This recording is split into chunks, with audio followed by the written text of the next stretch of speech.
سب سے پہلے تو میں اپنی طرف سے اور قومی وطن پارٹی کے تمام کارکنان کی طرف سے حاجی ابراہیم صاحب، صدیق خان، حاجی محمد جمیل خان اور لال حمید کو اور ان کے ساتھ جو بے شمار دوست، بزرگ، بھائی آج ہمارے ساتھ قومی وطن پارٹی میں شامل ہوئے، ان کو اپنی طرف سے اور پارٹی کے تمام عہدیداران کی طرف سے خوش آمدید بھی کہتا ہوں، اور یہ یقین دہانی ان کو دلانا چاہتا ہوں کہ اکٹھے مل کر ہم اس پشاور کے لیے، پورے خیبر پختونخوا کے حقوق کے لیے جدوجہد کریں گے، اور انشاءاللہ پشاور کو بھی اور خیبر پختونخوا کو ترقی کی راہ پر گامزن کریں گے۔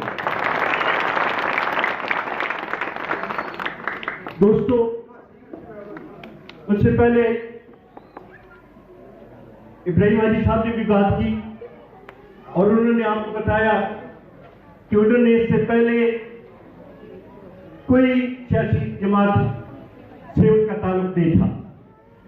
یہ قومی وطن پارٹی کے لیے، ملی رہبر جناب آفتاب احمد خان شیرپاؤ کے لیے اور ہم سب ان کے کارکنان کے لیے خوشی اور عزت کی بات ہے کہ ابراہیم حاجی صاحب جیسے معزز لوگوں نے اپنی پہلی پارٹی کا جو انتخاب کیا وہ قومی وطن پارٹی کا کیا۔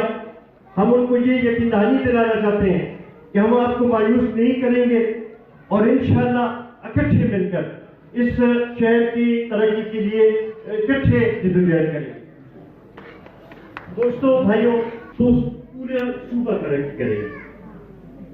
بدقسمتی سے مسلسل یہ کچھ ایسی حکومتیں آئی ہیں، اس کے باوجود کہ ان کے نمائندے تو پشاور سے کامیاب ہوتے ہیں، لیکن پشاور کو جو توجہ دینی چاہیے تھی، پشاور کے مسائل کی طرف اپنا ایک لگاؤ تھا۔ یہاں پر بزرگ موجود ہیں جن کو یاد ہوگا کہ وہ دن رات اس پشاور شہر کے گلیوں کوچوں میں پھرا کرتے تھے اور یہاں پہ پارٹی منظم کرنے میں اور یہاں کی خدمت کرنے میں انہوں نے ایک کلیدی کردار ادا کیا۔ پھر اس کے بعد ملی رہبر جناب آفتاب احمد خان شیرپاؤ جب اس صوبے کے وزیر اعلیٰ بنے تو میرے خیال میں سب سے زیادہ توجہ پشاور کی طرف انہوں نے دی اور پشاور کے مسائل حل کرنے کی کوشش کی۔ آج کل ہمیں وہ توجہ نظر نہیں آ رہی، اسی لیے فیض علی شاہ صاحب نے ادھر پشاور کے لیے سب سے پہلے پشاور کا نعرہ دیا ہے، اور اس کی ہم بھی انڈورسمنٹ کرتے ہیں اور ہم بھی کہتے ہیں کہ ہم بھی چاہتے ہیں کہ پشاور کی پہلے خدمت ہو، کیونکہ یہ ہمارے صوبے کا دل ہے، اور جب ادھر لوگ مطمئن ہوں گے، یہاں پہ مسائل حل ہوں گے تو اس کا اثرات پورے صوبے کے اوپر ہوں گے۔ بھائیوں، اگر ہم دیکھیں تو خصوصاً یہ پچھلے 3-3.5 سال سے مرکز میں بھی تحریک انصاف کی حکومت ہے، انہوں نے 1 کروڑ نوکریاں دینے کی بات کی تھی نوجوانوں کو، 50 لاکھ گھر بنانے کی بات کی تھی انہوں نے، مدینے کی ریاست کی بنیاد رکھنے کی بات کی تھی انہوں نے، لیکن افسوس کی بات یہ ہے کہ 3.5 سال بعد یہاں پشاور کے لوگ اس بات کو ترس رہے ہیں، پشاور کے لوگ یہ ان سے پوچھنا چاہتے ہیں کہ آپ کے وہ وعدے کدھر گئے، ہمیں تو اس کے اوپر عمل نظر نہیں آ رہا۔ ہم نے تو ان 3-3.5 سالوں میں مشکلات میں اضافہ دیکھا ہے، کوئی مشکلات کم ہوتے نہیں دیکھے۔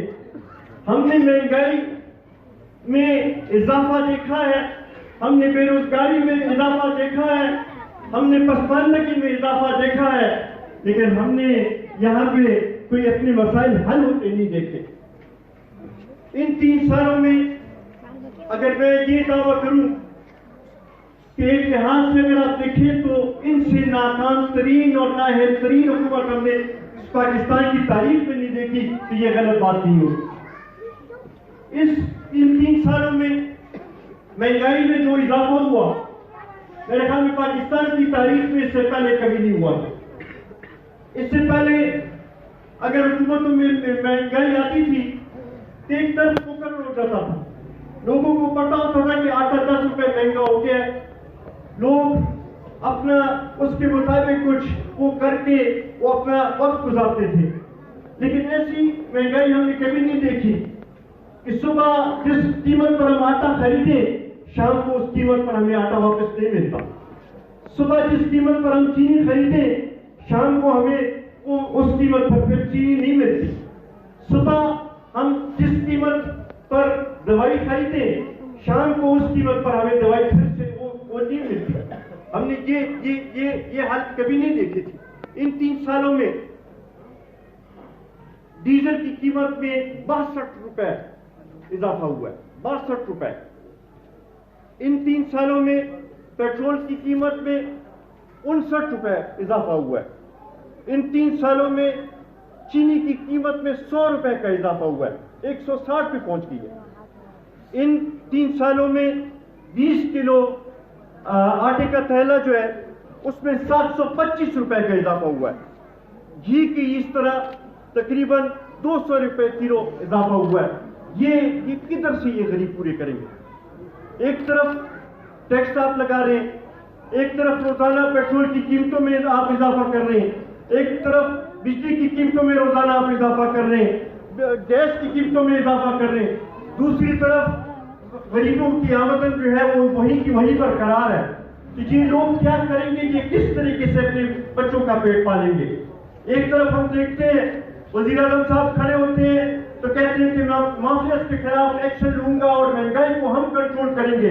जिस दिन वजीर आजम साहब ये बात करते हैं उसी दिन कीमतों में फिर से इजाफा होता है और फिर गरीब जो है इस सोच में मजबूर हो जाते हैं कि हम किधर से ये पैदा करेंगे।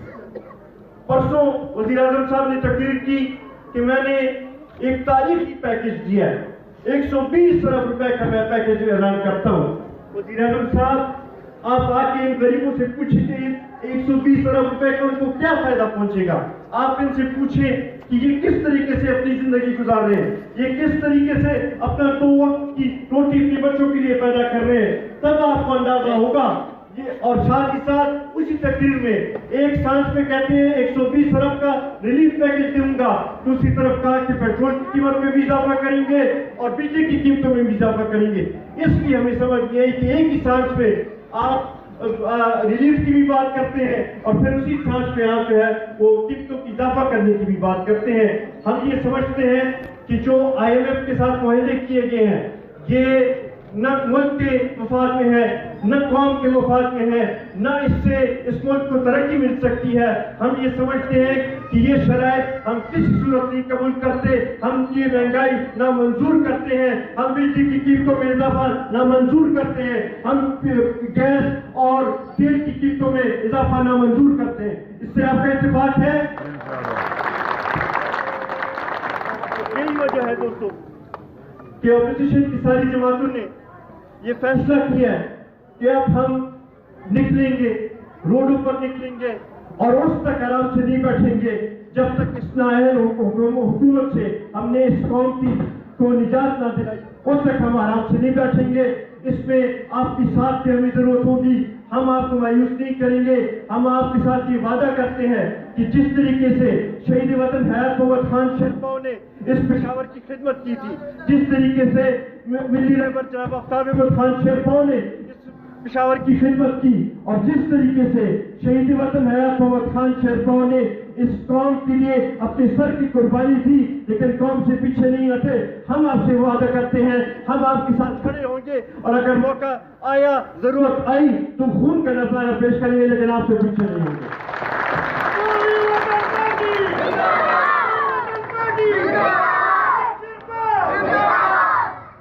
मैं इस मौके पर झूठे बलजाती इंतखाबात का सिलसिला भी शुरू हो चुका है और इस किस्म की इतलात आ रही हैं कि सूबाई हुकूमत राह फरार इख्तियार करना चाहती है। हम उनको ये कहना चाहते हैं कि हम भरपूर हिस्सा लेंगे और आज के इन्होंने पेशावर में जो जलसा भी किया है मेरे ख्याल में उनसे भी उनको अंदाजा हो गया होगा कि अगले न बलदियाती इंतखाबात में, न कौमी और न सूबाई असम्बली के इंतखाबात में दूर दूर भी बैठ नजर नहीं आ रहा। बैठ जो है वो बिल्कुल बिल्कुल मौजूद नहीं होगा। और इंशाल्लाह आप लोगों की अगर हमारे साथ हिमायत हुई तो इंशाल्लाह चिराग हर जगह से जलेगा। मैं इस मौके पर, क्योंकि मुझे पता है कि ये प्रोग्राम बड़े शॉर्ट नोटिस पर हमने बनाया, लेकिन इस प्रोग्राम का शायद बाद लोगों को तकलीफ हुई। ये भी मुझे पता लगा कि हमारे कारकुनों ने, हमारे दोस्तों, हमारे भाइयों ने कल रात सारी रात झंडे लगाए, लेकिन बाद लोगों ने वो झंडे उतारने की कोशिश की।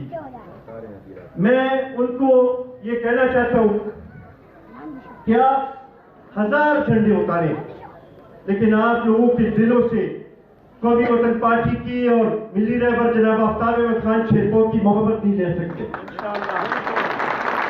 हम आपको बताना चाहते हैं कि सियासत हर एक की अपनी मर्जी है, और ये हर एक की अपनी ज़मीर की आवाज होती है कि वो जिसके साथ खड़ा होना चाहे।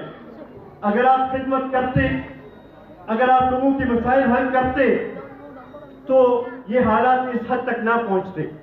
हम ये कहना चाहते हैं कि आप इस किस्म के हरबे करें, हमें इससे कोई परेशानी नहीं। हम और लगन से और तेज उसके साथ कौम की खिदमत करेंगे, इन लोगों की खिदमत करेंगे, ताकि हम इनके दिल जीत सके। और जब हमने इनके दिल जीत लिए तो इंशाल्लाह फिर हम इनके दिलों से हमें कोई भी नहीं निकाल सकता।